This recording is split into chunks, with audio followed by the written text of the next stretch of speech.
My mom always said my dad was a monster. Not in those exact words, she preferred things like unstable, violent, too dangerous to be around a child. And I believed her. For years. Because she was all I had. My name is Clara. But for most of my childhood, I was just the reason she didn't give up.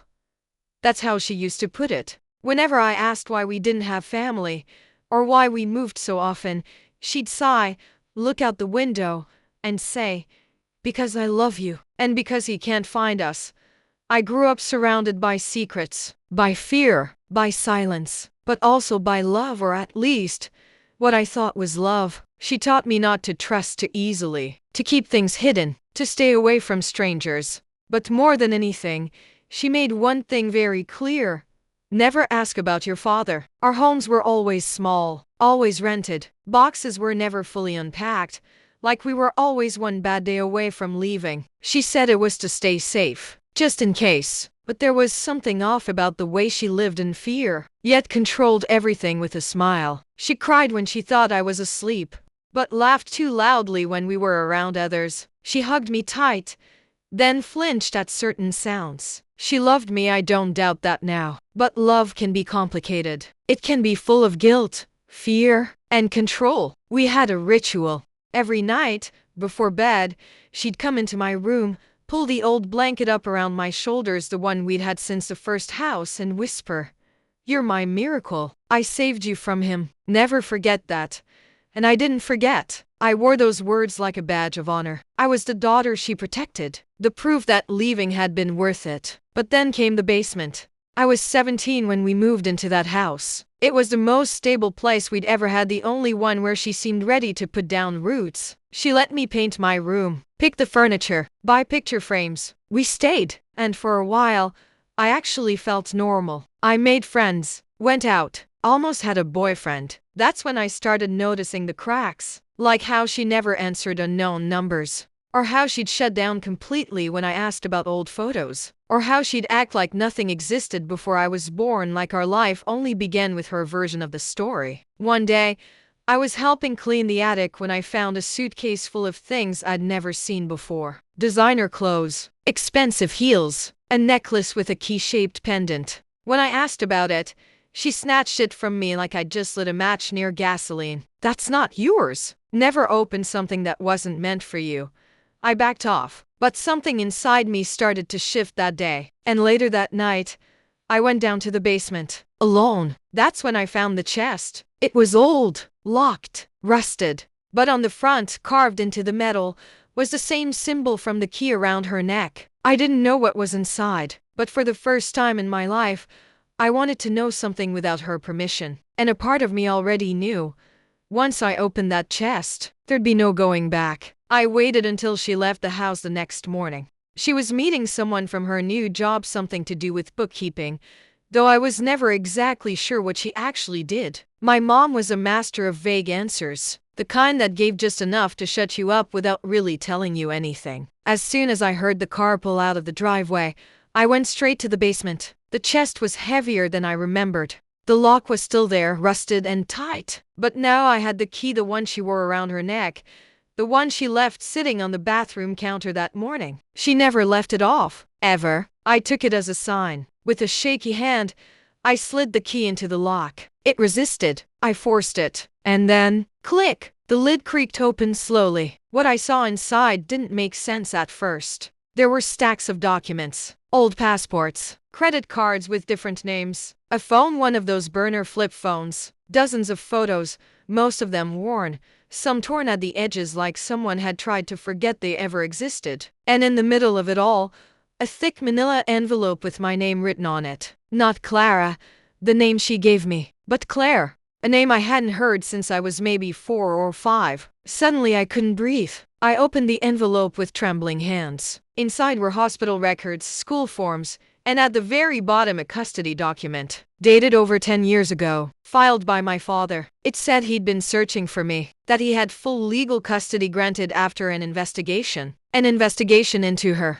The report attached wasn't long, but it hit like a punch to the chest. Emotional instability, falsified records, disappearing with a child across state lines, potential identity fraud. I stared at the paper for what felt like hours. My mother hadn't saved me from him. She'd taken me from him. I felt sick. I dropped everything, backed away from the chest, and ran upstairs like something down there might grab me and drag me back into a lie I didn't want to face. I locked the door to my room and just sat on the floor. My hands were shaking. My heart was pounding so hard I could hear it in my ears. Everything I thought I knew, every bedtime story she ever told me about the dangerous man we escaped from was falling apart. And then, the guilt kicked in. Because I loved her. Because maybe she had a reason. Maybe there was more to the story. Maybe the court got it wrong. But why hide it from me? Why lie all these years? Why let me grow up thinking my dad was some monster waiting in the shadows, when maybe he'd just been trying to find me? I stared at the mirror across the room. I looked like her. People always said that. But now it didn't feel like a compliment. She came home a few hours later, humming like everything was fine. I didn't say anything that night. I couldn't. I went through dinner like a ghost. Nodded, smiled, pretended, but something inside me had cracked. And once a crack starts, it spreads fast. I started watching her more closely, noticing the patterns, the way she avoided certain topics, how her face twitched ever so slightly when I brought up anything about the past. And that's when I realized she didn't just lie to me. She built our entire life on the lie. After that night, something in me changed. It wasn't just about the papers and the chest anymore. It was about every moment that now felt like a performance. Every bedtime story, every tear she'd cried, every warning she ever gave me, it all echoed differently now. She had controlled the narrative so tightly, for so long, that it never occurred to me I might have had a choice. Now I wanted answers, but I couldn't just ask. I had to be smart like her. So I started playing her game. I began dropping little comments to see how she'd react. Do you ever miss the places we used to live? Was my name always Clara? Do you think people can be misunderstood, like judged unfairly? Every time, her eyes would flick to me just a second too long. Her voice would stiffen. Her answers got shorter. Why are you asking that? What kind of question is that? Are you reading something you shouldn't be? I played dumb, smiled, shrugged, but I could feel her starting to watch me too. We were circling each other now. I found a photo she had forgotten to hide tucked into an old book she never read anymore. It was a picture of her, younger, standing next to a man I didn't recognize. They were holding hands. She was smiling. Not her usual polite smile, this was something softer, real. On the back, in faded ink, it said, C&D, October 2005. I didn't need a genius to figure out what the C stood for. But D? Could that have been him? I took the photo to school and asked one of my friends whose older sister worked at the courthouse if she could help me find anything on someone named Daniel, just a first name and a hunch. 3 days later, she came back with a name, Daniel Merrick, a man who filed a missing person report in 2010 for a child named Claire Merrick, his daughter. My name. That night, I couldn't sleep.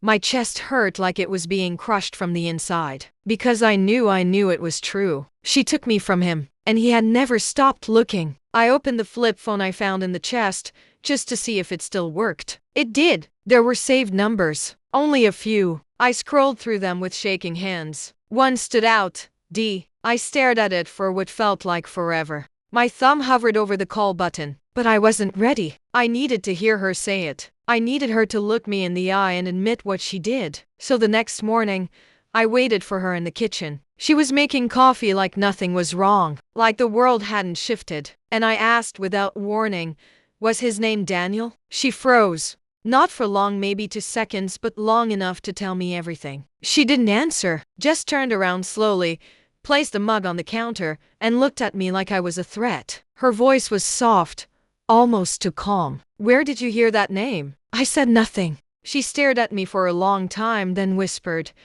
You opened it. Not what are you talking about? Not who. Just those 3 words. It wasn't a question. It was a confirmation. And in that moment, I saw her, not the version she'd created, but the real one. Not terrified, not broken, calculated, cold, cornered. That moment, her face when she said you opened it, I'll never forget it. There was no panic, no desperation, just resignation. Like a door she'd spent years locking had finally been kicked open. And now there was no point pretending. She sat down across from me, folded her hands like she was at a job interview, and said, "You want the truth?" I nodded.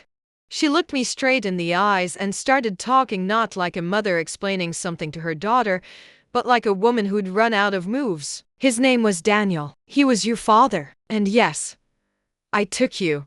She said it just like that. Flat, final, like a confession without remorse. I didn't know what to say. I wanted to scream. I wanted to cry. But nothing came out. "He wasn't who you think he was," she added quickly, like she could still shape the narrative somehow. "He was charming, careful, and cruel in ways you couldn't see from the outside."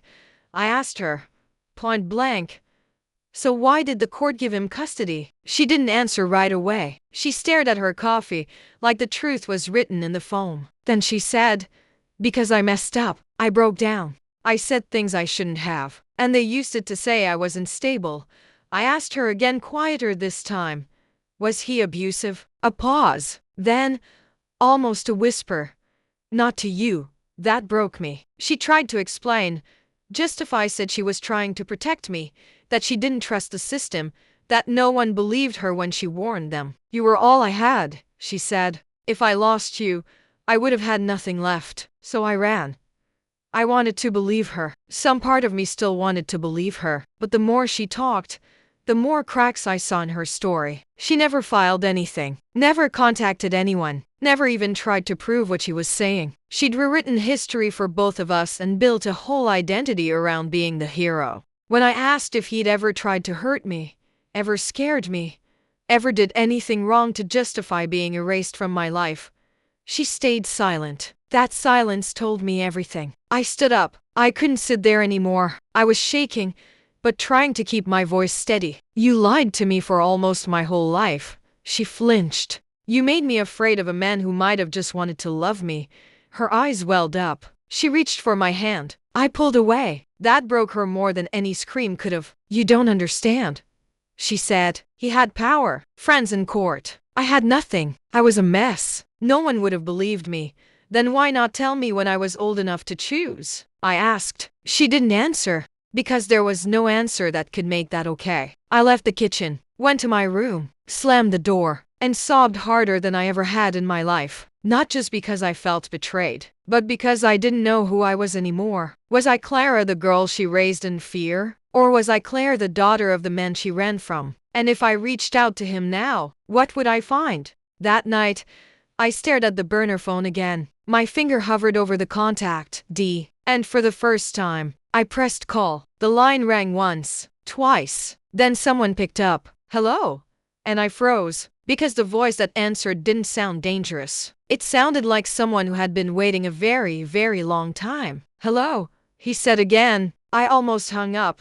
My hand was shaking so badly I could barely keep the phone to my ear. My throat tightened. Nothing came out. Then finally, "It's Claire," I whispered. Silence. Long, heavy silence. Then I heard him exhale like he'd been holding his breath for years. "Oh my God," he said. "Claire, is it really you?" And that's when I started crying. We didn't talk for long that night. Just enough for him to know I was safe, that I was alive, that I had questions, so many questions. He didn't push. He didn't cry. He just said, "Whenever you're ready, I'll be here." That was it. And somehow, that simple sentence broke through every wall I'd built around my heart. Because for the first time in my life, someone wasn't trying to control me, or shape me, or use love as leverage. He just waited, and that said everything. I didn't tell my mother I called him. I kept the burner phone hidden, started texting him in secret. He sent me photos of the house I was born in, my first birthday party, a blanket I used to sleep with, the real one,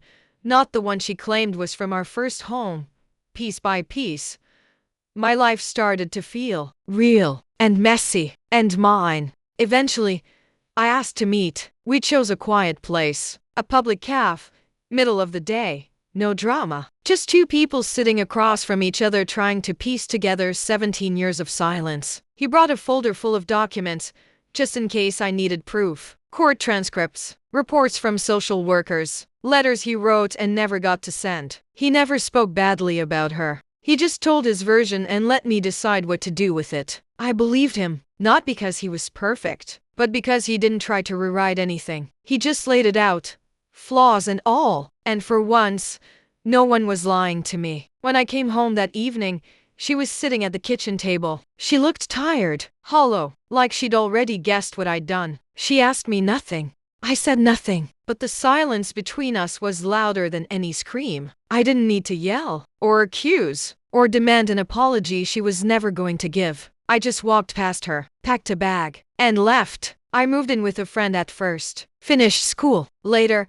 I applied for a legal name change back to Claire. I didn't rush to rebuild anything with my father. We took our time, carefully, gently, like people who knew what it meant to lose trust and what it would take to earn it back. As for my mother, we haven't spoken since. I don't hate her, but I no longer carry what she gave me. The guilt, the fear, the version of myself that was shaped by someone else's survival story. I'm still figuring things out. Some days I feel strong. Other days, I feel like I'm still 10 years old, standing in a basement, staring at a chest that shouldn't have existed. But every day, I choose truth over comfort, distance over illusion, and peace over control. Because being related to someone doesn't mean you owe them your silence. And sometimes, walking away is the loudest thing you'll ever do.